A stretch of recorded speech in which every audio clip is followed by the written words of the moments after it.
அப்பாடியோ! பக்கத்தில் நிற்கிற 50,000 ஃப்ரிட்ஜு கடன் அடித்தாச்சு. அடுத்த ஏமாற போவது யார்?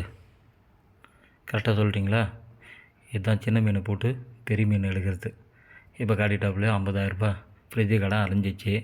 என்ன காருக்கு 4 டயர் மாற்றணும், ஏர் போடலாம். சரி, இந்த ஷார்ட் வீடியோ பார்த்துட்டு எந்த ஏமாளினா தான் வருவாங்க, நீதி தர்மம் அப்படின்னு ஏமாறத்துக்குன்னு. எப்பாடியோ இஎம்ஐ நம்மளாலாம் கட்ட முடியாத இந்த ஃப்ரிட்ஜுக்கு. என்ன இந்த ஃபஸ்ட்டு ஒரு கேள்வி ஏமாந்துச்சா? ஏமாந்தது நல்ல விஷயந்தான். அந்த பொம்பளை என்ன நடக்கும், என்ன ஏழைங்களுக்கு போகுது அப்படின்னு, எங்கே ஏசிக்கு போகுதுன்னு அதுக்கு தெரியாதுல்ல. சரி சரி, சீக்கிரம் சொல்லுங்கள். அடுத்த ஏமாற போவது யார்?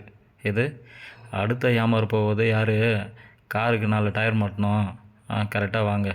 என்ன உலகமே பார்த்து இந்த வீடியோவை பார்த்து டக்குன்னு நீதி தர்மம்னு கொடுத்துட்டு போய் ஏமாந்துக்கிட்டு போயிட்டே இருங்க. திரும்பி பார்க்கக்கூடாது, லோத்து மனைவி மாதிரி.